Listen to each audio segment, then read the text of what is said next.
Okay, so I agree. The most important thing is to know what do you want to do when you go abroad. So Yeah. for you, clearly it was not learning a language. For me, it's very important that I learn a language. What So language? I want to learn French. Why?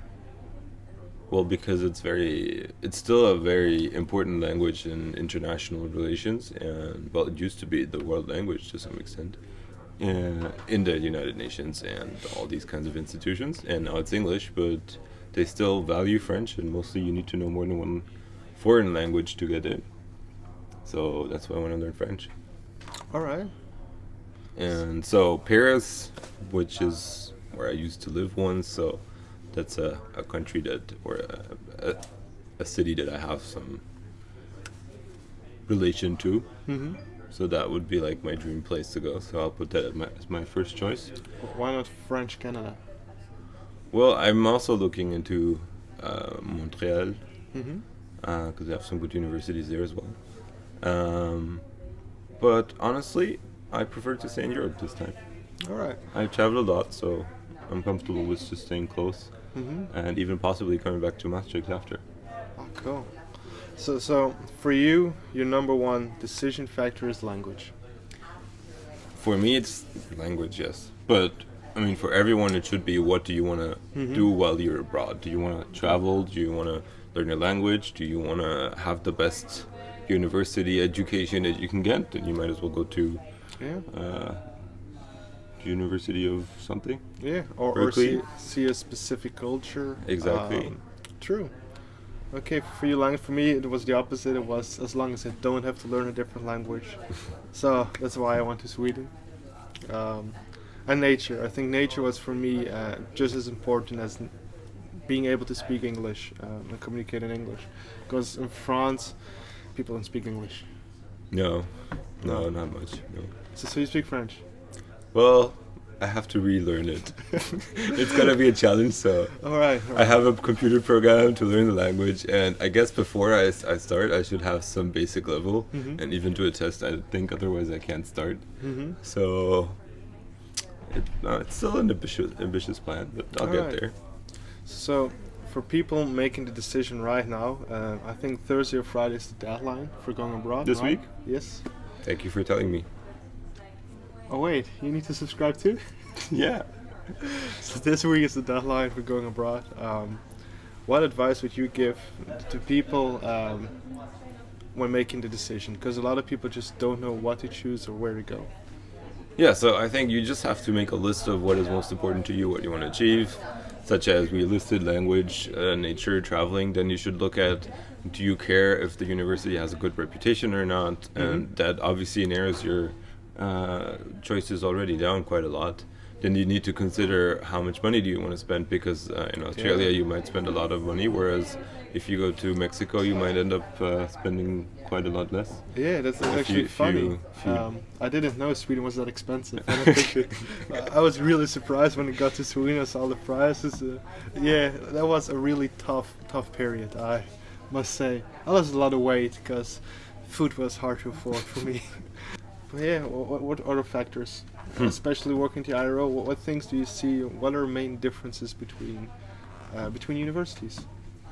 Well, they all have different ways of organizing themselves. So, what people at the IRO highlight is that things in terms of organization, choosing courses, don't go so smoothly always as at SBE. So, Oh, you yeah. have to take into account how easy it will be for you to choose a course, to change a course, to do your exam, to complain about an exam. So, at SBE, apparently things go very easily in comparison to at other Yeah, universities. that's true. From my experience, we often complain here at the SBE, but when I was in Sweden, I had to send 3 emails to their IRO office, visit them twice before I had my initial paper signed. Just it didn't work at all. Course registration went terribly wrong for me because without knowing, I picked master courses. It was indicated with just a number at the end of the course. That's how you could deduct it was bachelor or master.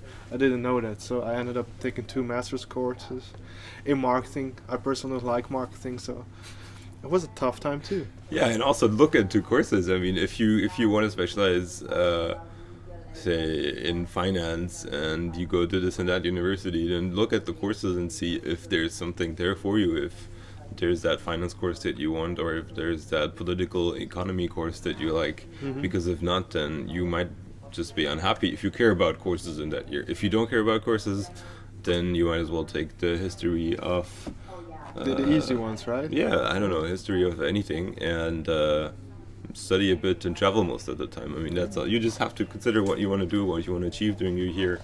If it's traveling, then you have a different focus on the university. Definitely. One point though, when picking courses, also consider your major. You're not allowed to pick courses that you want to do in your major here in Maastricht. If there's too much overlap, your courses won't count.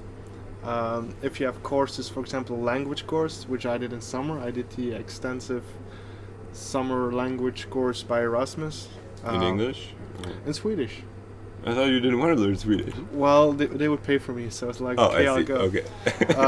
In the end, I didn't learn Swedish, but I did learn a lot about culture, and you know, before my studies started, I knew everything about the city already, which was nice. Anyway, the point being, look at what courses give you credits and what don't. Here in Maastricht, we have a lot of rules regarding going abroad. That's not the case in every university. Other universities that come here, they just have to do courses, earn credits. If you come from Maastricht and go to another university, your courses need to be approved, need to be within a range. I think there's a 75-25% rule, which I know the details of, but they're all on Liam. Definitely check them out. You don't want to go there, take the wrong courses, don't have enough credits, and do a summer internship, which I also had to do. There are a lot of things you can do wrong. I would say from my experience, pay attention. In class or to the courses? To your subscription. I think mistakes I made was, and I mean, I had a great time. Wherever you go abroad, it's going to be the best time of your student life. That's a given fact. No matter where you go, and no matter who I've spoken to, everyone had the best time going abroad. It's an adventure, it's a change of culture, it's a change of dynamics, and it's a special moment in your student career. Mistakes I made: I didn't know what courses I was subscribing to. I was lazy. I didn't know what's more expensive in Sweden. I don't regret going to Sweden because the nature was awesome, the culture was awesome, and I had a blast. But it would have been nice if I knew I would have to pay 3 times the price you pay here at the grocery store, because that's the case. 3 times the Dutch price. Yeah. Wow. Especially when you look at meat or anything, it's just frozen chicken there is more expensive than fresh chicken here at the butcher.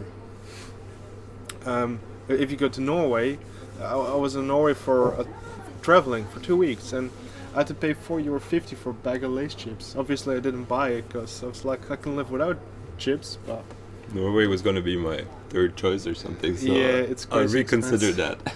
that. But yeah, take those things into consideration. I had no problem with the courses that I took, though I didn't finish one master's course, so I had to do the internship, which in the end turned out fine too. To make up for the ECTS. Yes, Yeah. I did learn a lot of my internship, but those are things you have to look out for. I have to admit, everything that you have to do and need to know is on the lame. Just don't make my mistakes and ignore them. That's what I would have to say. Looks like I have to read through them once more again too. Yes, and you have to fill in paperwork before you go. You have to fill in paperwork while you're there, and you have to hand in paperwork when you come back. Or maybe to just easily how to make your decision. We mentioned a lot of points. What is important for you? There are people who go to the places where their friends are going. For me, that was not important. I'm like, you make new friends. I don't have to be around the people that I'm around in Maastricht. So that was for me a low priority factor. For me, it didn't matter whether my friends went to 5th or 6th semester. I just wanted to go to a place I found interesting. Back then, I still thought I wanted to study accounting, so I went 5th. If you want to do your major in accounting, you can't go 6th. Turned out I didn't want to do accounting afterwards, but that's something you have to keep in mind too. So if friends and the people you know and live with are important, check with them. When are they going? Where are they going? If that's not important, make your own decisions. Language, do you want to learn a new one? Do you want to be in an English-speaking country, nature, or in a city. I didn't want to go into a big city. I wanted to go somewhere. For me, it was half an hour walk, and I was in the forest. It was awesome. And the fourth, travel, I would say. Those are the points I would really, maybe economy and culture. Yeah, look into courses that you can choose there, that you can choose here. And even if you want to go somewhere where your friends are too, there's no guarantee that you'll end up in the same region or the same university. That's true too. There's a big chance that you're, in fact, not with them. And I'd say, to finish it off, no matter where you go, you're going to have the time of your life. It's amazing, study abroad. And another guarantee, no matter what university you go to, it's a piece of cake compared to Maastricht University. So it's gonna be easy, you're gonna have a lot of free time, and you're gonna be bored. And today, it's gonna be different. Our topics revolve around change and decision making, two of the most difficult things in life. First, I'll speak with the International Relations Office about your study abroad. Then I'll talk to the Dean about a renewed strategy. So with the Dean, I'm gonna talk a bit about the strategy and the main cost to create a new strategy. The main driver was the organization itself, the people in the organization and the members of the community. They'd have to know that. Well, they know because the way I know you, you're going to put this in. If you know it's true. That would be very funny. Rah!